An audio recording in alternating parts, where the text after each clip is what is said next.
Your expectations are running experiments on reality every single day, and reality keeps confirming whatever hypothesis you walked in with. You've seen this in your own life. The job interview you knew would go badly, the relationship you were sure wouldn't last, the opportunity you just felt wasn't meant for you. By the end of this, you'll understand exactly why your inner expectation operates as a creative force and how to wield it with the precision it deserves. In the early 20th century, physicists stumbled into a problem that shook the foundations of everything they believed about objectivity. They were running experiments on subatomic particles, electrons, photons, the smallest building blocks of the physical world. And they discovered something that still generates debate in laboratories today. The act of observation itself appeared to influence the outcome of the experiment. The particle behaved differently when it was being watched, differently when it was measured. The observer's setup, their expectations, the very framework they brought to the experiment. All of it seemed woven into the result. This is the basis of what physicists call the observer effect. And while scientists debate the precise mechanics, the implication sits there like a stone in the shoe of materialism. The idea that reality can be fully separated from the one perceiving it has a crack running through it. A deep one. Now hold that thought against something Neville Goddard taught decades ago. He said your assumption, held with conviction, hardens into fact. Your inner state. What you expect, what you feel to be true about yourself and your world, functions as the blueprint that experience crystallizes around. Most people hear that and file it under wishful thinking.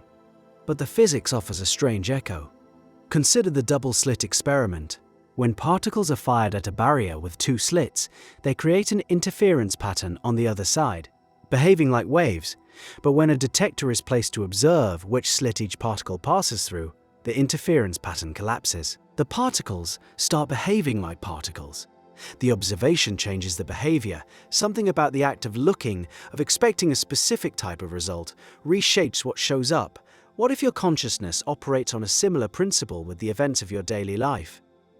Think about the last time you walked into a room already convinced that things would go wrong. Your posture shifted, your voice tightened, you interpreted neutral facial expressions as hostile ones. And people responded to that energy. The tension you carried became the tension in the room. You ran the experiment with a fixed hypothesis, and the universe delivered the matching data. Was the room actually hostile? Or did your expectation set the parameters for what you could perceive and receive? This is where it gets personal. Your mental state functions like the detector in the double-slit experiment. When you hold a rigid expectation, especially an unconscious one, you collapse the wave of possibility into a single, predictable outcome. The infinite potential of any moment narrows to match the lens you're looking through. Goddard called this living in the end. Physicists call it the measurement problem. The vocabulary differs, the mechanism rhymes, but there's a challenge buried inside this that most spiritual teachers gloss over too quickly. If your expectation shapes your reality, then changing your reality demands changing your expectation at the root. And root-level expectations are stubborn. They live in your body. They echo in the tightness of your jaw at 3 a.m. They whisper through the automatic thoughts you barely notice. People like me don't get that. It's too late. Something will go wrong. These are your default measurements, and they've been collapsing your wave function in the same direction for years. So how do you change the detector? You start with what Goddard called revision. At the end of each day, you mentally revisit the moments that didn't match your desired outcome, and you reimagine them as if they had. The argument that escalated? You replay it as a calm conversation that ended in understanding. The rejection email? You revise it into an acceptance. This sounds almost childish on the surface, but the practice does something precise. It trains your subconscious mind to hold a different expectation. You're recalibrating the instrument, and the recalibration takes time. This is the part that separates genuine inner transformation from the shallow just think positive crowd.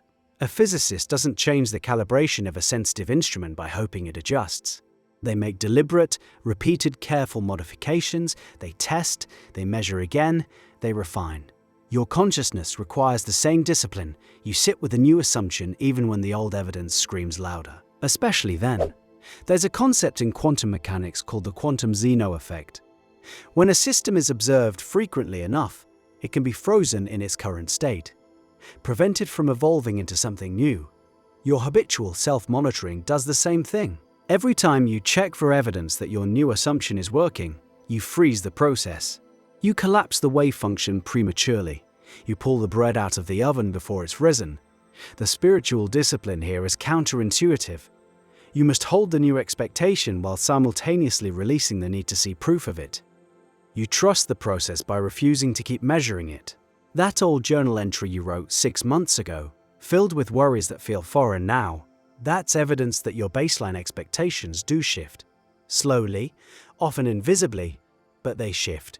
The version of you who wrote those fears already feels like a stranger, which means the version of you who holds your current fears will also become a stranger, given enough deliberate inner work.